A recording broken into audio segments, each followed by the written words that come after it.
Let me introduce the panelists for our concluding session for today's summit. We have with us Dr. K.V. Prasad, former director of the ICAR Directorate of Floricultural Research, Pune, and a distinguished horticulture scientist known for his contributions to plant breeding and ornamental crop research. Along with him, we are also pleased to welcome Dr. Prashant Pansare, founder of Intelligent Technologies and creator of the Rubyscape Decision Intelligence platform. A globally recognized AI entrepreneur, he holds several international patents in artificial intelligence and data science. We also have with us Dr. V.M. Mayande, former Vice Chancellor of Dr. Punjab Rao Deshmukh Krishi Vidyapeeth, Akola, and a renowned agricultural engineer who has contributed extensively to natural resource management and agricultural engineering research.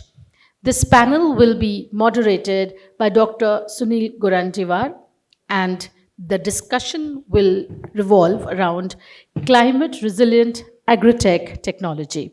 So, in exactly 2 minutes, we will be back on stage where I will invite all our speakers once again, and we will get going with the concluding session of today's summit.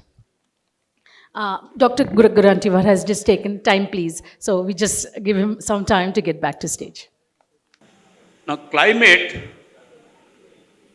we all have experienced, there would be ups and downs.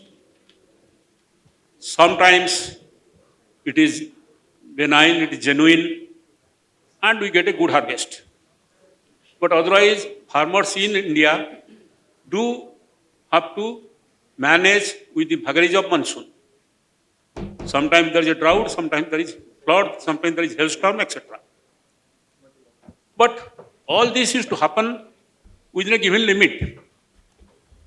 Now something is happening or is about to happen, which will completely change the environment, and that is climate change and global warming. Now, why does climate change take place? Now, you all must have heard about the Paris Climate Conference, before that the Rio Conference, before that the Kyoto Protocol, and in all these, world leaders have discussed a lot about the impending climate change and its impact. Many of you may have read the book and seen the film, The Inconvenient Truth, written by Al Gore, the Vice President of America. Now, issue is that, yes, many people are there who believe in capitalist form of economy and they do not want to bother about themselves about climate change. They say that science and technology has all the answer to whatever may happen to climate. They will correct it. But not so. We have already seen the impact of climate change. The glaciers are melting, the North Sea, Arctic Ocean is melting, the sea level is rising, and even sea level in Bombay is rising, maybe by a very small margin, but yes, it is. So, and the enhanced temperature will have serious impact. As I told in the morning, the climate in Maharashtra would suffer severe reverses, particularly in central Maharashtra, which this is as per the Terry report, which is, which says that the temperature may go beyond 2.5 degrees centigrade by 2050.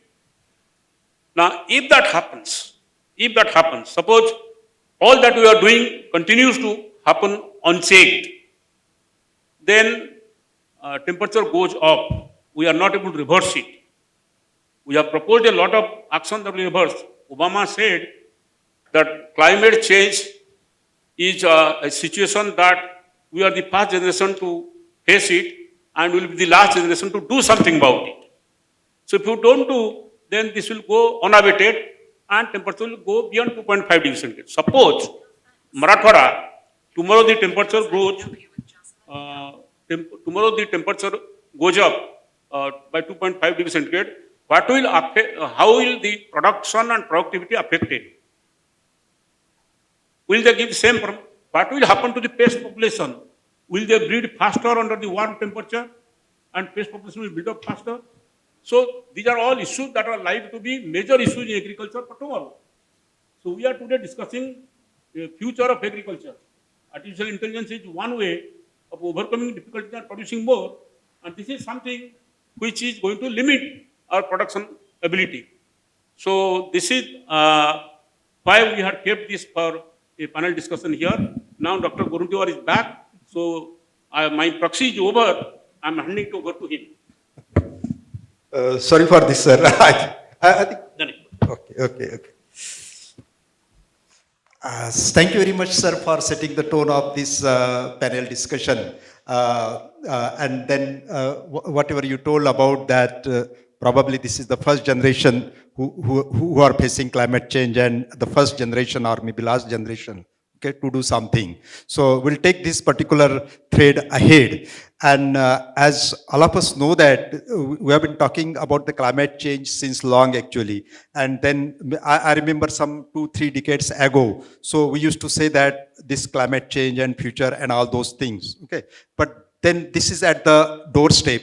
We are already facing the what we call as the implications are the impacts of the climate change. Okay. So the rainfall frequency is increased, dry spells are increased, okay, and then what we call as there are the drought events and everything which is affecting agriculture, say including sea water level rise as well. So that has already been narrated by our chairman, sir, Dr. Sarangi. And now we have the esteemed panel here. So I hope that the panel has been introduced to you, but then I will also take opportunity. The senior most personality who is working academically and scientifically in climate resilient agriculture and dryland agriculture, Dr. V.M. Mahendra sir is here.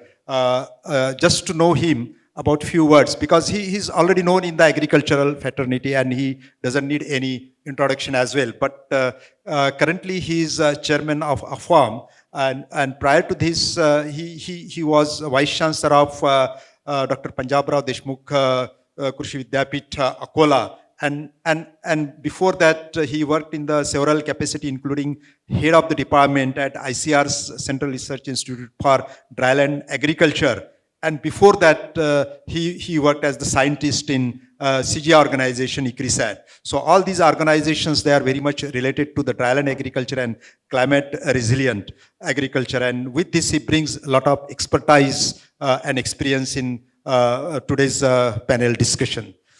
Then we also know Dr. K.V. Prasad actually. So he's currently director, ICR's Institute of Directorate of Floriculture based in Pune. And he's involved in various high-end technology. Okay, so that may address the issues of climate change, such as the precision agriculture, protected cultivations, fertigations, and all those things. And he has vast experience and he works on the several, say, policy formulating bodies as well. Then we have our friend Prashant Pansare actually. So I was very happy to meet you today after a long time. And he's great, what we call as the person motivator, I will say him, because whenever I meet him, so we discuss and certain new ideas emerge actually. His experience is basically in the data analytics, okay, and maybe your contribution to this panel will be useful. How we would tackle the issues of the climate change with the help of data. So with this. I think let us start our discussion and by extracting certain points from our experts actually. Okay. Now, in this case, first I would like to pose certain common issues before you. Okay. So maybe it is not based on your domain expertise, but the climate change is as such spread across all the domains. Okay, so what are the most critical climate risk facing Indian agriculture today? Okay, and where do you see the technology making the biggest difference in improving the resilience? So I think let us start with the most experienced expert in this panel. Yeah.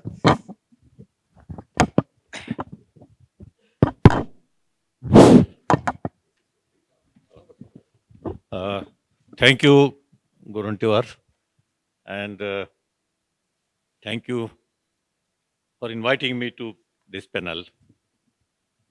Climate change, I think we all are aware that it has made an impact on agriculture, negative impact on agriculture. It's making continuously.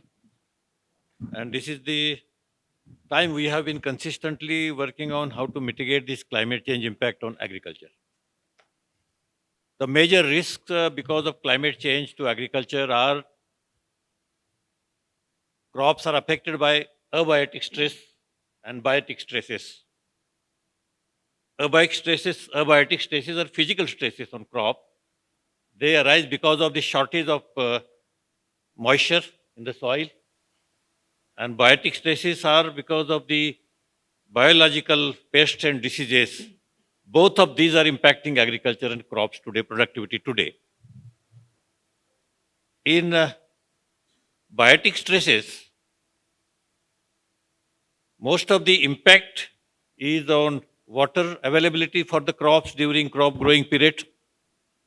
Sometimes there is the heat wave because of the increased temperature, global temperature, increase the temperature. Sometimes there are cold waves in a severe winter. Sometimes there are uh, floods, waterlogging conditions. We all are experiencing this today.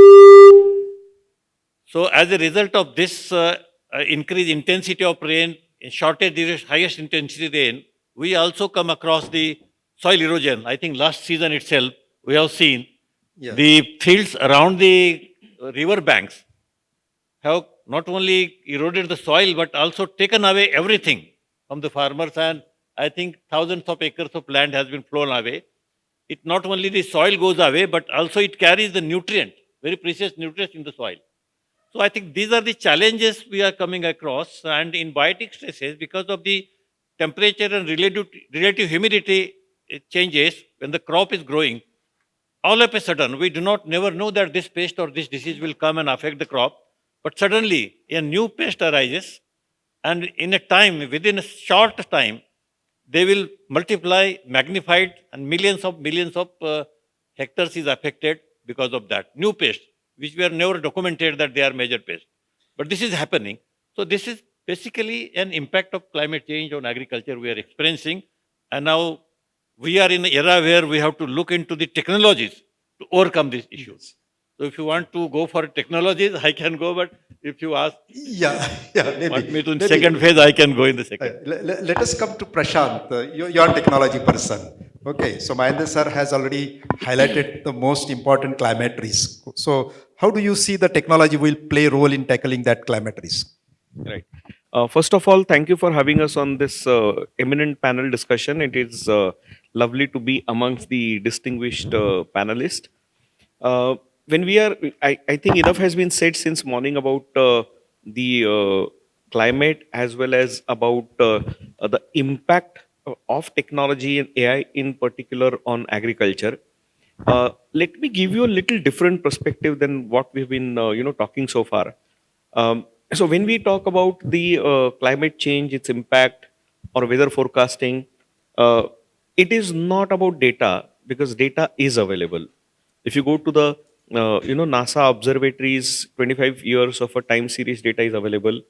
I was very pleased to read the current agriculture policy for government of Maharashtra 2025 to 29, and there they have actually given a good emphasis on agri data exchange, which I'm sure all of you know, and that is expected to give us at least 20 years of a timeline of a data. So technology is there, data also is available. The real challenge is in decision intelligence. And why I'm saying the real challenge is in decision is that how do we get the climate related data, what is likely to be its impact? And when we are saying the climate impact, we need hyper personalized models. And let me give you an example that these things exist, they're happening, we're using it now. For example, in urban cities, you have applications like Blink. You know, the Blink is hyper personalized demand and supply chain model where it actually takes a pin code, and within that pin code, it actually gives you a delivery less than 10 minutes. So the technology has proven that we can connect to the users, we can understand their needs, preference, buying behaviors, and the goods can be delivered in 10 minutes there. Yeah. So Uh, uh, now, yeah. borrowing an example from this, what the farmer needs, because we talk about it, but we are not being able to deliver the last mile solutions. And the solution is not that it is likely to be raining. If it does not in a week's time, what a farmer is likely to do, and when government is likely to intervene. So that is the reason why I feel that it is mainly a decision problem rather than a technology problem or a data problem.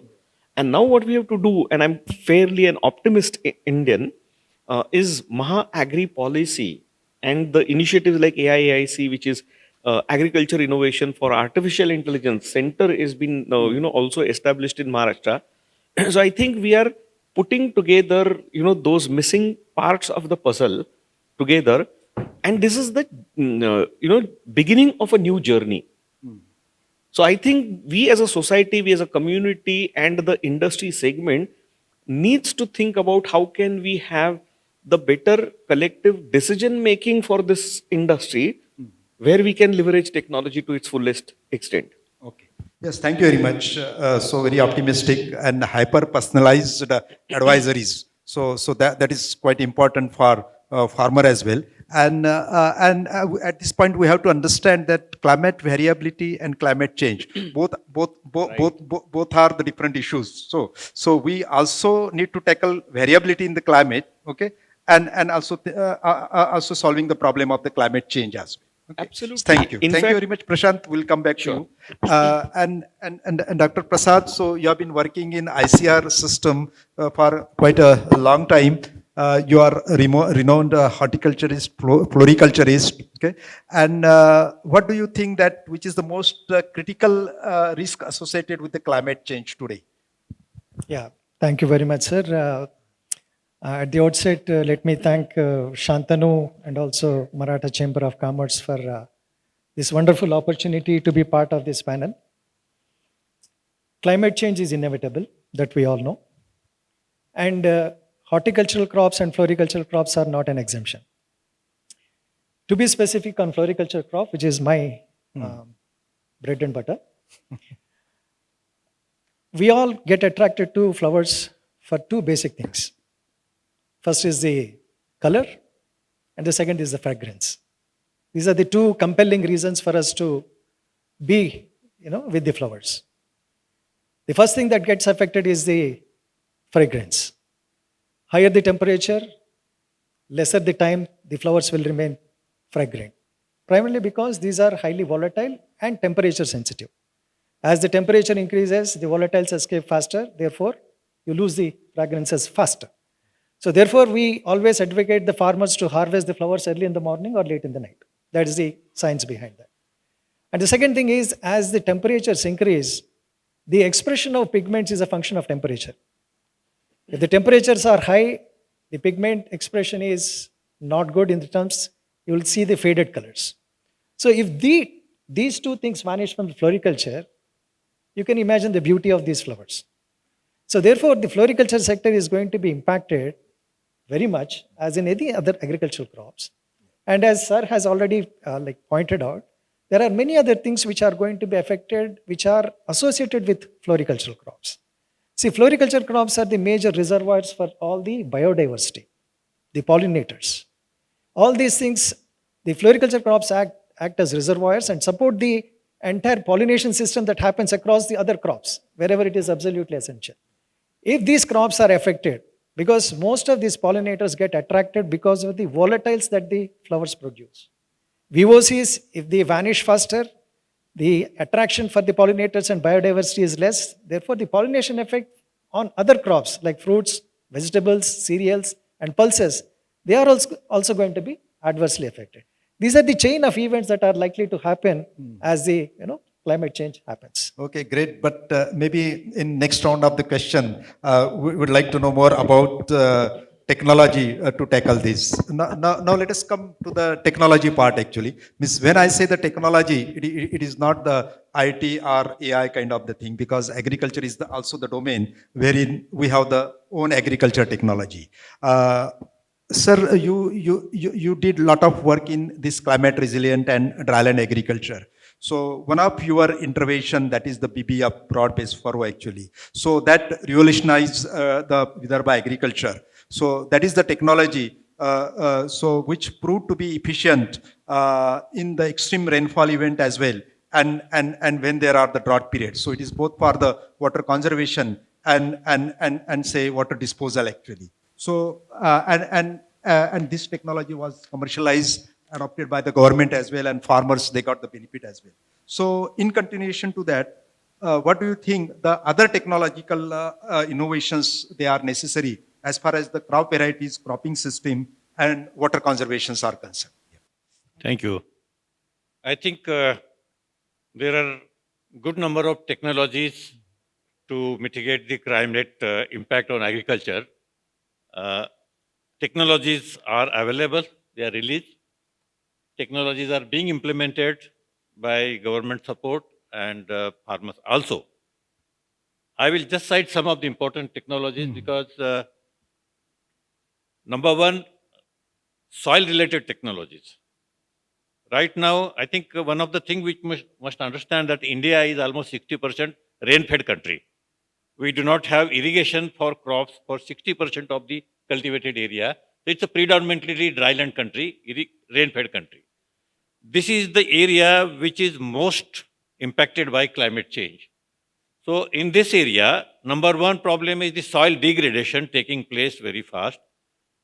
Soil fertility, in case of soil fertility, soil organic carbon, which is very essential component of the soil fertility, I think it's the lowest now in rain-fed areas, 0.2, 0.3, etc. So enriching soils with carbon.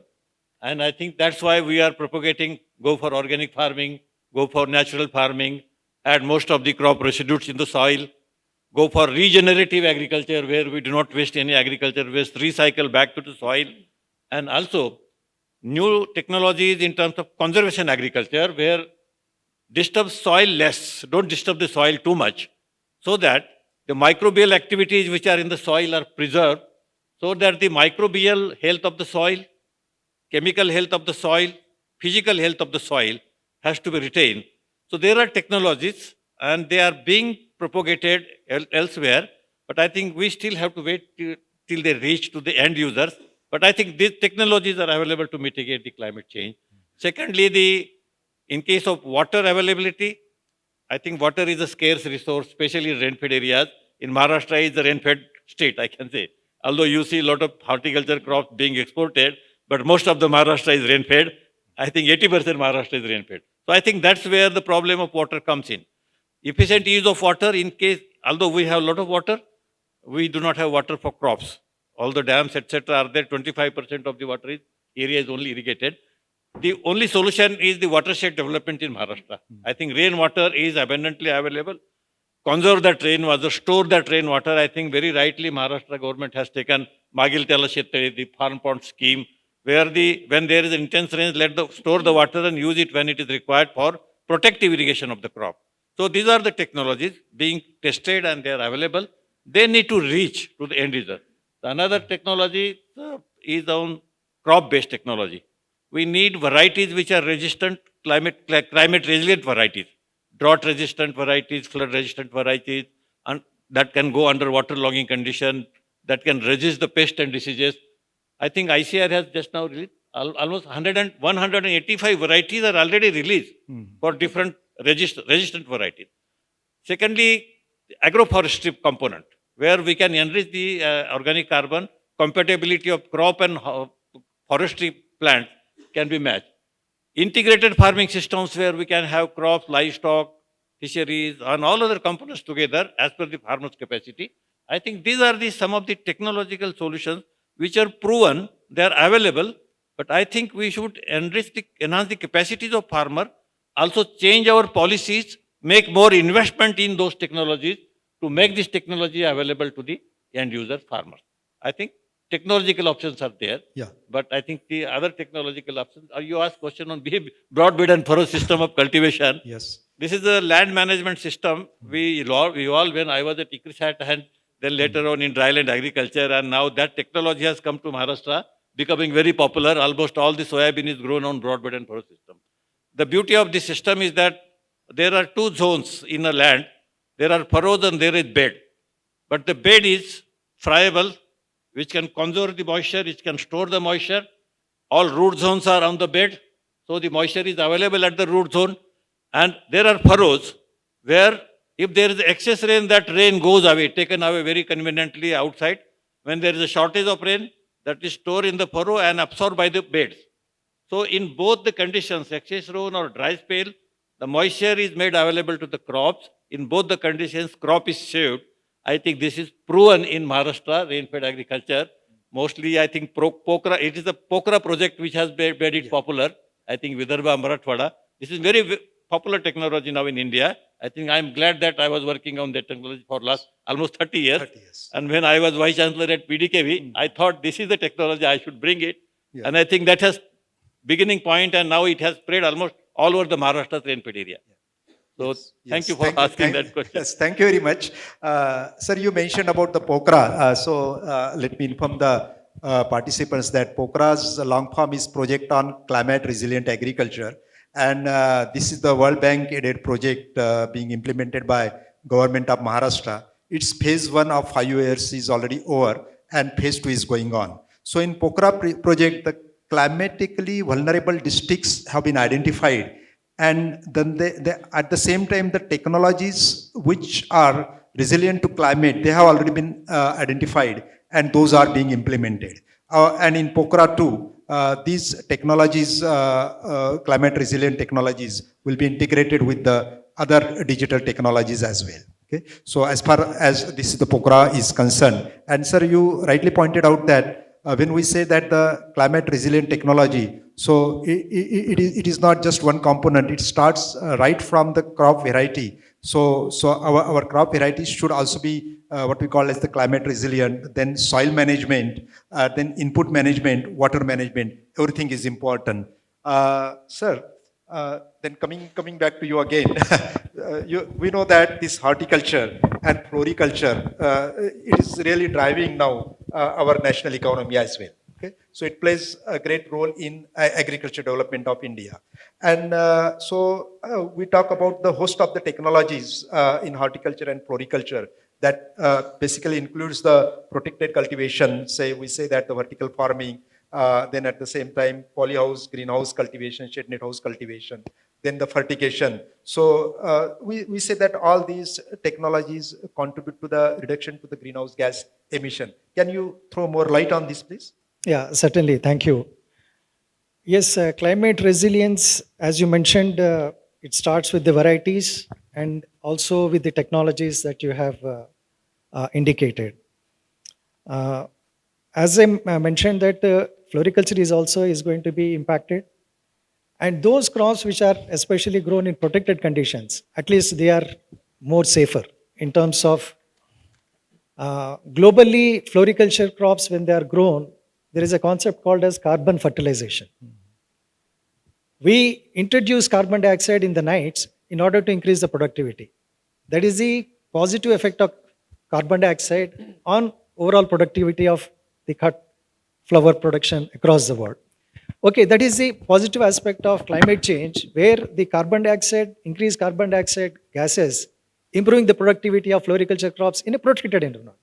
But it is not so in the open. But we also have technologies like retractable greenhouses, where you can manipulate the microclimate so that you can mitigate the microclimate changes that are happening inside the polyhouse. As you mentioned rightly, that it starts with the varieties. Resilience starts from the varieties. So we need to select those varieties which can either endure or tolerate, escape or endure. So our focus is on developing varieties which are either early bloomers or late bloomers, so that they can escape the crucial stress periods. As I mentioned to you that we are going to be impacted on pigment production and the essential oil, that is the fragrance production. Our research focus is on identifying the varieties which have specific pigments in a family of pigments, which variety is richer in particular anthocyanin, particular carotenoid. Our focus is on that. And similarly, the essential oils. Which flower variety is more rich in terms of xyleniol or alpha tetraenol compounds, different compounds. So we are looking in terms of research on addressing those critical components so that we can mitigate to a great extent these kind of biotic and abiotic stresses. And we also have, when we talk of climate change, this is happening because of the greenhouse gases. Carbon dioxide and other obnoxious gases, we all know that. We also have technologies which we are working in our institute, how to use our indoor plants to mitigate indoor air pollution by absorbing the obnoxious gases and also the carbon dioxide. And as I mentioned, biodiversity is getting impacted. Our breeding efforts are to identify those lines which attract more pollinators. We are identifying those compounds which attract more pollinators. So therefore, we can sustain and support the ecosystem services which are required for the other crops through floriculture. So these are some of the technology interventions that we are working as a national institute. Yes, yes. Thank you for narrating these technologies in protected cultivation. Prashant, Dr. Mahendra sir told about what we call as the technologies in open field condition. So normally we divide the farming practices again into two. One is the open field condition and another is the protected cultivation. Dr. Prasad explained about the protected cultivation. Now you are from the data actually. Okay, so data requirement in both kind of the cultivation practices may be different. Okay, so data comes from the remote sensing, data comes from the sensors, comes from the records. Okay, there are certain legacy data. So can you please tell how all these data sets, okay, so they will help the farmers to take the decision, of course, maybe based on AI or based on any other decision support system models. That's right. So data actually becomes a fuel for your AI engines. And in that sense, as you rightly said, that there are so many different kinds of sensory systems, IoT systems, and we are actually, there is no dearth of a data. We are generating humongous amount of data, and there is also a lot of satellite data is available. As I mentioned earlier, that where we really need to focus on is that how do we apply some of these data sets to solve the problems and to solve them with respect to its relevance. Now, for example, if we look at say Uberization model, is everybody knows. How can we Uberize the cultivation as a service into a model through innovation, and you feed the geo maps into the tractor, so rather than farmer owning maintaining the tractor, he's actually leveraging this into a software as a service SaaS model. You actually look at it cultivation as a service. When we look at the weather related data, when we look at some of the drone related data, the pesticides consumption, how that can be optimized, or that surveillance, when we are actually looking at, or soil testing as a service. Now these are some of the avenues that are opening up for the AI driven solution, offering to the farmers to make their life easier. So AI is not essentially something that only few commodities or few tech communities will do it. But again, I'll give you one more cross-industry example. Is one of the IIT we are working with. They actually are leveraging the AI models for seismic analysis. And earlier, they actually had these lighthouses technologies, which were like 100 kilometers distance installations. BSNL copper links were actually trafficking the data. Some of the sensory systems which were very complex and traditional, that were actually installed there, and you had the dependency on the electric supply on the local state electricity board. Now what innovation that they did was converted that into an the IoT boxes, where a trunk like instrument was devised, where they had sensory systems there. They were covered with the rooftop solar charging with the built-in battery, so that you reduce the dependency on the power supply. There was a 5G card, so you eliminate the dependency on the copper cables for data trafficking, and they become self-sufficient operating boxes at a particular cost. So when they wanted to democratize data about seismic analysis and its impact on natural disaster and agriculture, they actually reduce the sample size of data acquisition from say 75 to 100 kilometers to now less than a kilometer. So now what happens is that the sample sizing that you're feeding into your AI or machine learning models, that starts giving you much more accuracy and predictability. So similarly, when we are looking at say, pesticides, which needs to protect the crop, but they may also be harmful.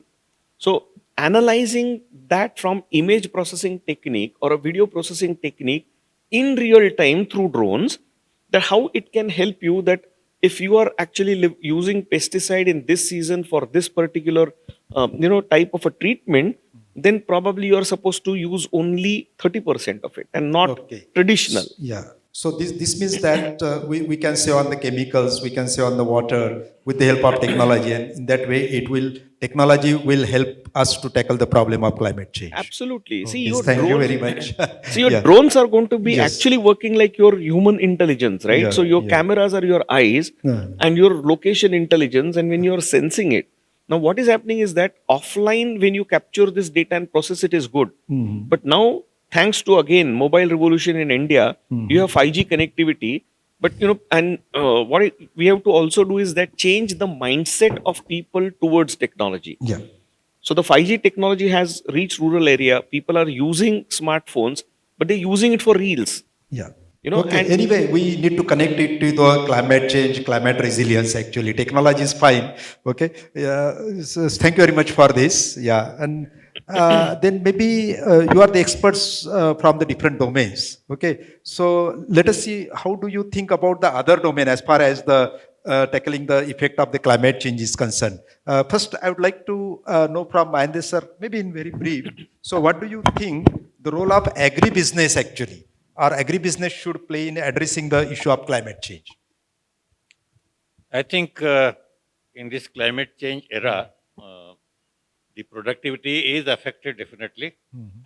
But the agri value chain, I think addressing agri value chain is one area where we need to strengthen. Right now, our agri value chain is at production level and the post production level. If we divide this chain into two, I think production level chain is well addressed. It impacted the productivity, and because of climate change, the productivity either sometimes good or bad. But the next chain is the post production level chain, is the one which generates a lot of hundreds of thousands and millions of businesses, right from post harvest stage till it goes to the consumer's plate.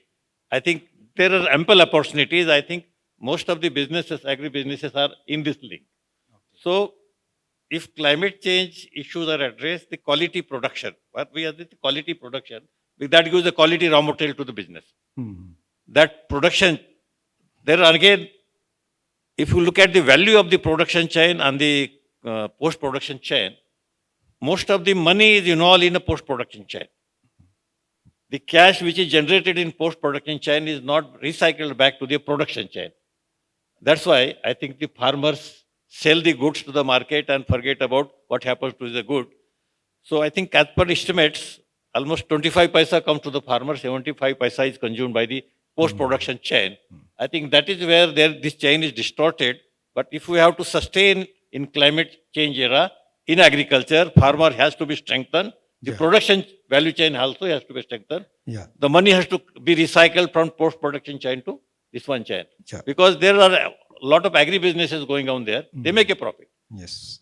The production business also should make a profit. Yes. Thank They you. are in loss. Yeah. Farmers. Yeah. Farmers will be less vulnerable. They are then. making loss. So I think some of the values from that chain Yeah. should come back to the production chain. Yes, yes. Thank you very much.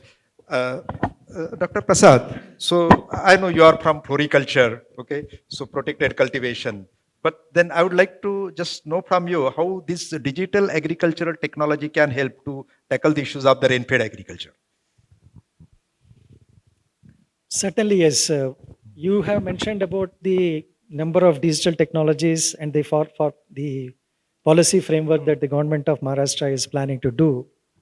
And floriculture can also get a lot of benefit out of these. As Sir has mentioned, that the post-production challenges are more. Even in floriculture, we have two sectors, which is protected cultivation and it is open cultivation.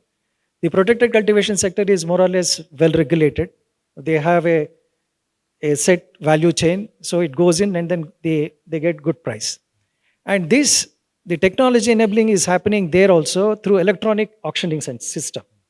Either it in Bangalore or in Noida, we have auction centers where the technology is used for the auctioning on a day-to-day basis. But the other sector, which is grown in the open, which is the backbone of Indian floriculture, the technology backstopping is very, very limited in this particular this.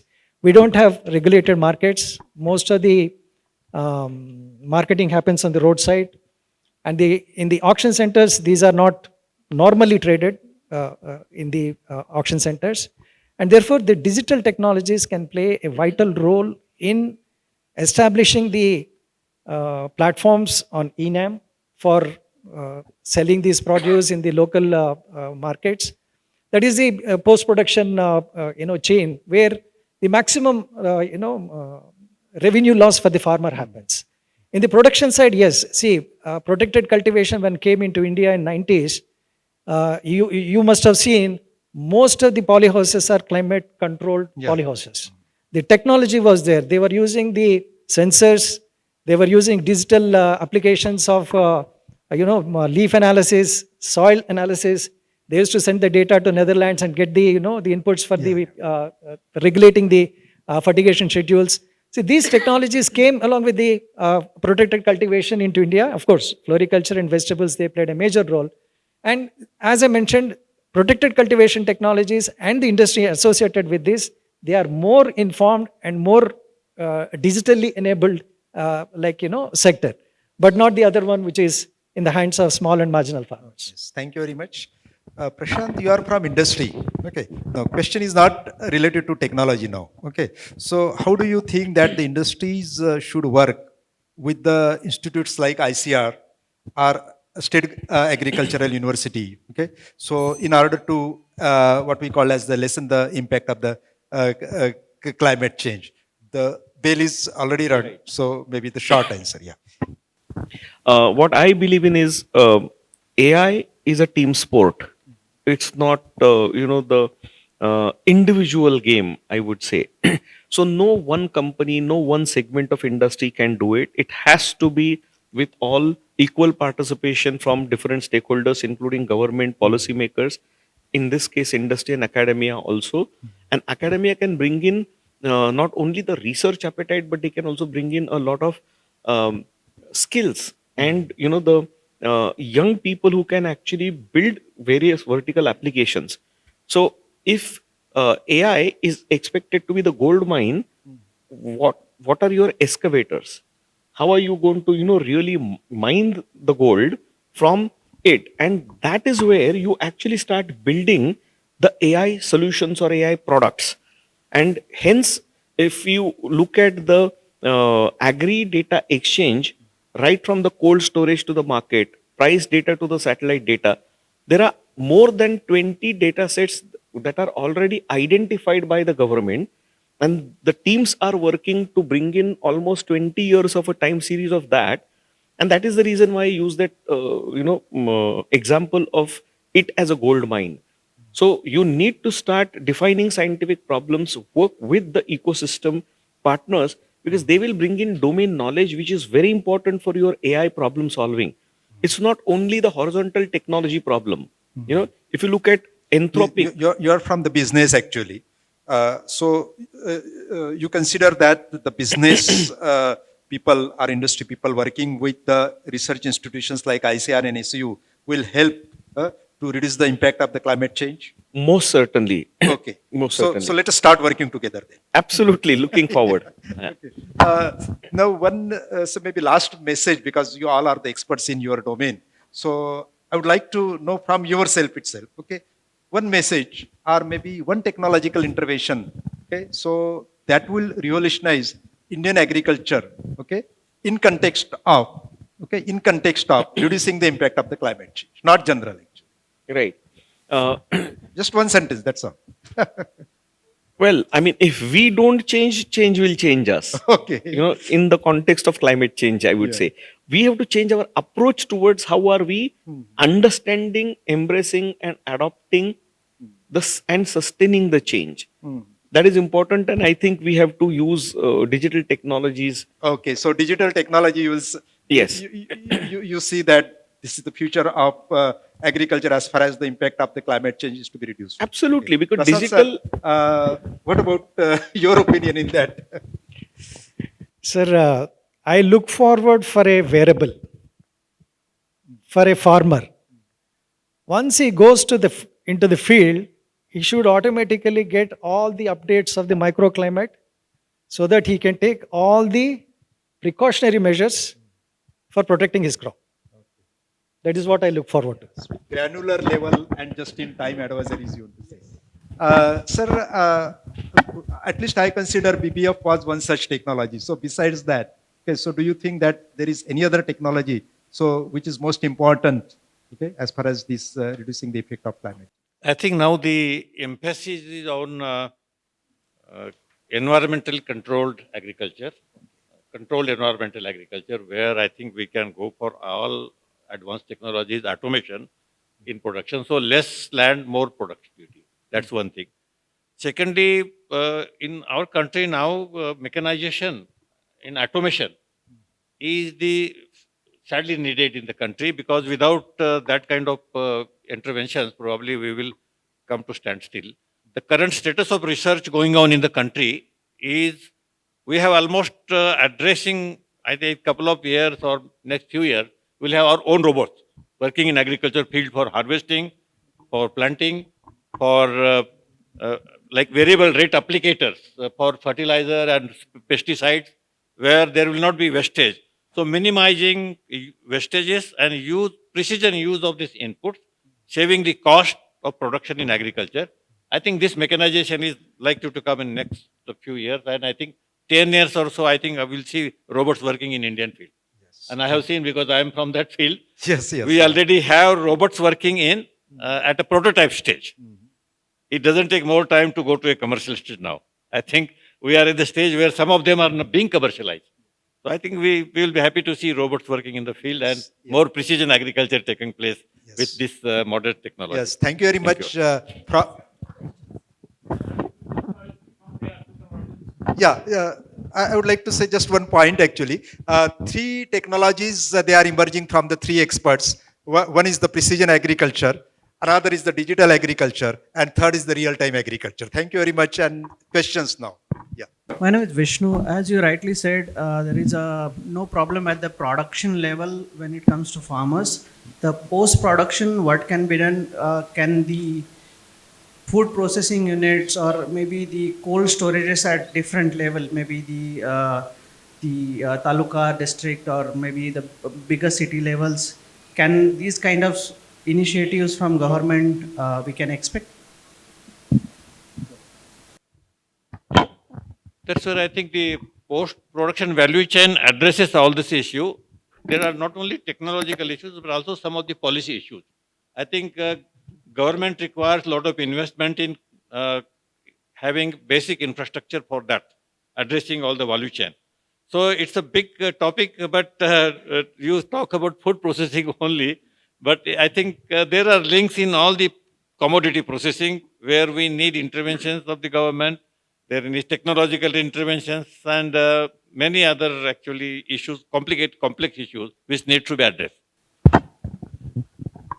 Okay.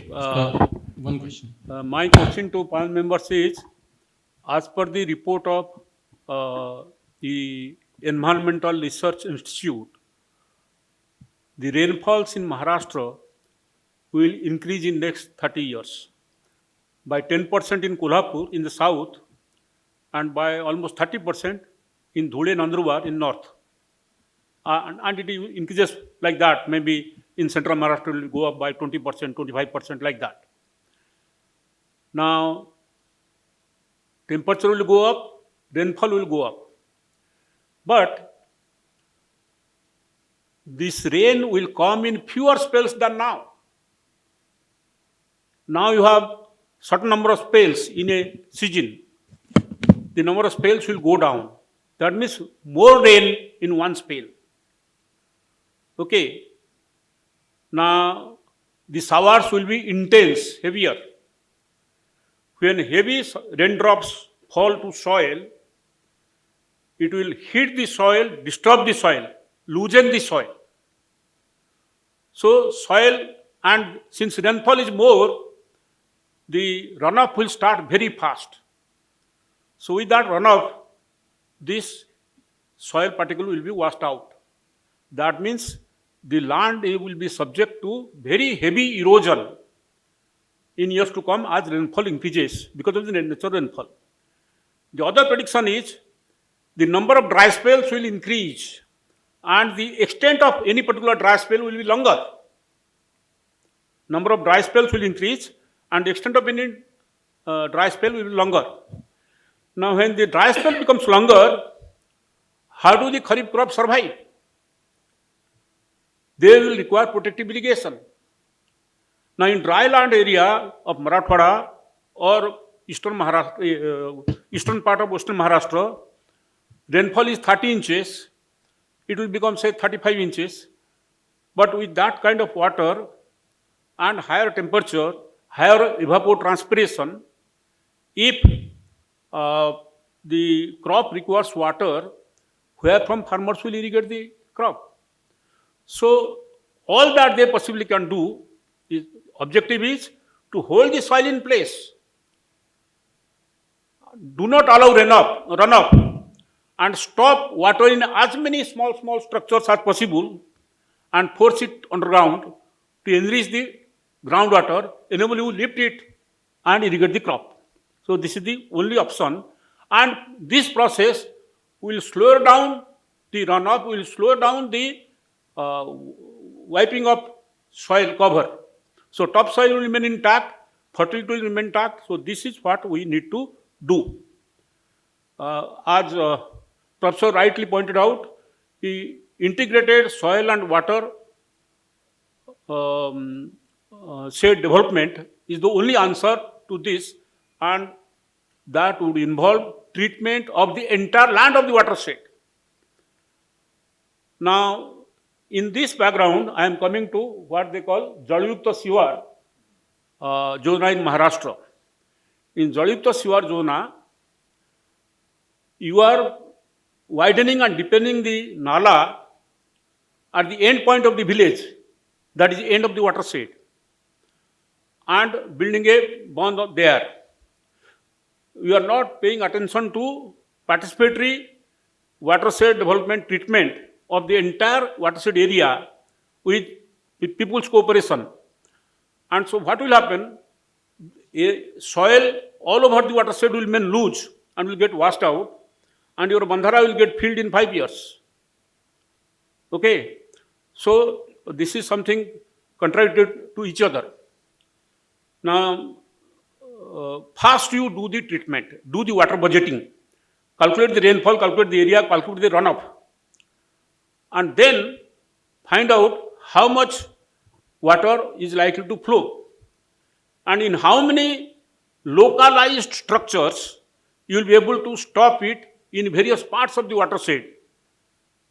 And if you are able to do 90%, then balance 10% you can stop through a cement bandhara or a check dam at the mouth of the watershed. But today we are going for the check dam or cement bandhara at the mouth of the watershed fast, and the treatment is forgotten. So what we spend here will go waste in 5 years because all the running soil will go and the land will become infertile because the top soil cover is gone. So productivity will decline. So do you support this concept of Jalyukta Shivar, where the treatment of the entire area of the watershed is not taken care of? This is my question. Thank you, sir. This is a very important question because Jalyukta Shivar is a very flagship program of government of Maharashtra. when this was going on, I think we had a discussion in one of the meetings when there was a High Court case against this. Jal Yukta Shivar, while only excavating the rivers and nalas is only a small component of the whole watershed. We must address the Jal Yukta Shivar program from ridge to valley. That is not happening. If that happens, I think if that concept is included, Jal Yukta Shivar is good. If Jal Yukta Shivar means only excavating the rivers and nalas and creating a water storage and allowing water to store there, I think that's not sustainable because the silt will come from top and it will be accumulated. In every 4 years, you have to excavate the rivers and nalas. I think that's where the problem is. Jal Yukta Shivar should consider the treatment of land from ridge to valley. I think if that concept is incorporated, this is excellent. But right now, what we understand and what has been happened on the ground is only excavating and of the land. That's only desiltation of the nalas and river. That's not the sustainable. The second point is you spoke about Pokhara. I also studied Pokhara. Pokhara is project on climate resilient agriculture. This was a World Bank scheme implemented in Maharashtra over a select pockets, particular pockets where rainfall was low, poverty was more, and now there 40%, almost 50% of the active fund provided was spent on promoting drip irrigation. Now, just now you said drip irrigation is a method to, it is a method of improving water use efficiency, and it is a climate resilient measure. I don't deny. Drip irrigation is definitely a climate resilient measure because 50% of the water is saved. We can take one more acre, one more hectare with that much of water. So it is. But these World Bank survey findings indicate 50% of they had certain control villages and they had the project villages. Now, control villages where this drip irrigation scheme was not available, 27% of the farmers adopted drip irrigation. And in project area villages, 31% farmers adopted drip irrigation. When you had a scheme from government of Maharashtra that could have been implemented all over, whereas watershed development, which was more important as a climate resilient measure, got less attention. Was that right? I think the basic concept of in climate resilient agriculture, Pokhara project, is to have more rainwater conserved, stored, and used for recycling of the water for protective irrigation of the crop whenever there is a dry spell. I think here the ponds which are created, there are two types of ponds. One pond is as a component of the watershed, where we allow water to be flow with controls of different treatments, and then finally, if there is a surplus runoff, that will go and stored in the runoff farm pond, and that can be recycled back on a protective irrigation only, 1 or 2 irrigation. That's perfectly fine. But the kind of ponds, they are water storage tanks. Water storage ponds where they are 1 hectare pond, half an hectare, 1 acre pond, where the water is lifted and stored into the ponds. That is perfectly okay when there is a high rainfall area, but the scarcity areas like Vidarbha and Marathwada, I think this kind of ponds are not at all feasible. Because you have to lift the groundwater to tubular well and then store it and use it in a required time, summertime. I don't think that fits into a concept of the water ponds. But they are being, I think, largest number of ponds are this kind of storage tank. Because they are high energy consuming, you have to lift water, store, again lift water and irrigate. Okay, thank you. They are not energy. Any other question? सगळे जे बोलतायत ते एका बेबीसाठी बोलतायत जो farmer आहे. आता मी ते baby आहे, जे मी फार्मर आहे. मी आता तुमच्याशी सगळ्यांशी बोलतो. ज्या ह्या सगळ्या टेक्नॉलॉजीबद्दल तुम्ही जे सगळं हे जे काही बोलत आहात, AI बद्दल वगैरे वगैरे, माझं असं म्हणणं आहे की जेव्हा मी एखादं पर्टिक्युलर पीक मला घ्यायचं आहे किंवा एखादी भाजी मला लावायची आहे, एखादं सोयाबीनसारखं किंवा कुठलंही जर मला पीक घ्यायचं असेल, तर मला असं कुठलं पोर्टल किंवा मला अशी कुठली साईट आहे का किंवा कुठला ॲप मला असं मिळेल का की मला आज भोपळा लावायचा आहे, मी लावू की नको, किंवा आज भोपळ्याची मार्केटमधली स्थिती काय असेल, की मला हे कुठं अवेलेबल होईल का, किंवा आता कुठं दुसरीकडे क्रॉप लावलेलं आहे ते डॅमेज झालेलं आहे का, किंवा क्लायमेटची कंडिशन कशी सपोर्ट होईल.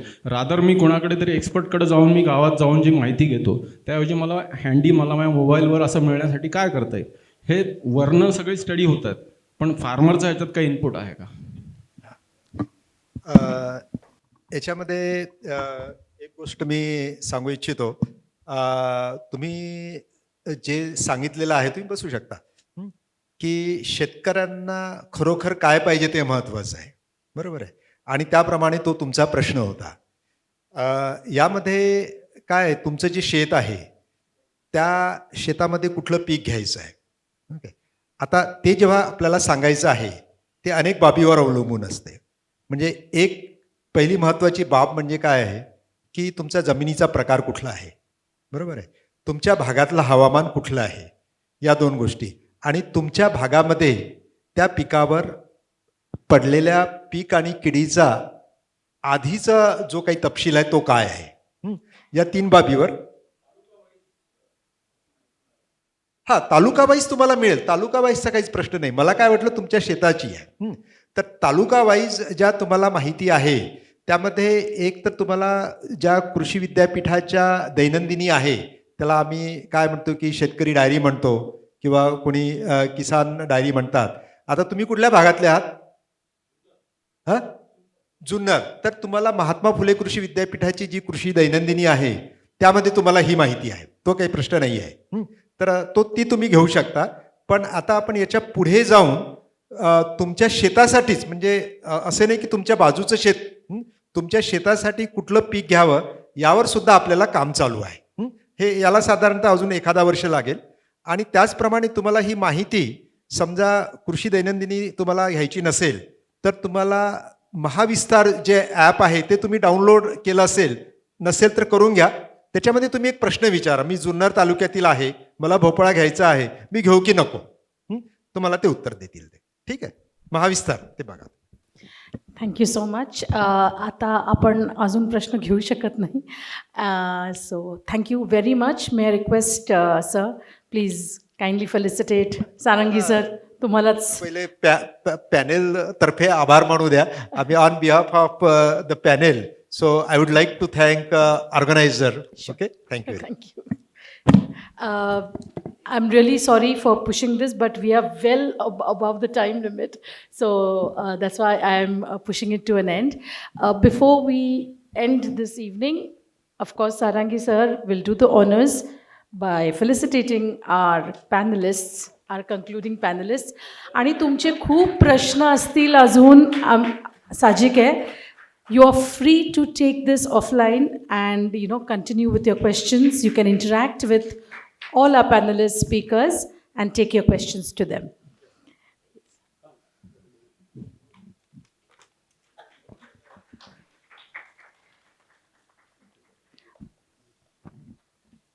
I would now like to call on stage Associate Director of Agricultural and Food Processing Committee, MCCIA, Shantanu Jagtap. I will not take much of your time, but as a formality, I am here to propose the vote of thanks. First of all, I would like to thank Mr. Sarangi sir, because it was his brain idea to conduct the AgriTech Summit. And right from conceptualization of this summit, he had helped us throughout. Secondly, I would like to also thank you all the speakers, distinguished speakers, because without them, it can't be the success of this event. Last but not the least, I would like to thank all the participants and my team who had been working throughout, because the souvenir you are finding, I would like to mention Mr. Saurav is here, our designer. He had got it printed yesterday night. Also, all the very thanks to Tejas is here, who was coordinating with all the speakers and the participants at both the ends, and my entire team. I would like to call my team on the stage. We'll have the photograph also with the sir. But before that, I would like to thank all the participants. Definitely, this is the first version of the AgriTech Summit. We will be coming with more impact and more intensity in the next year. Already, sir had announced for the organic summit or the event related to organic agriculture, but definitely next year also the AgriTech Summit will be there. Thank you once again, and I hereby conclude the summit is being concluded. Thank you. Only one last photograph with all my teammates. Please do come.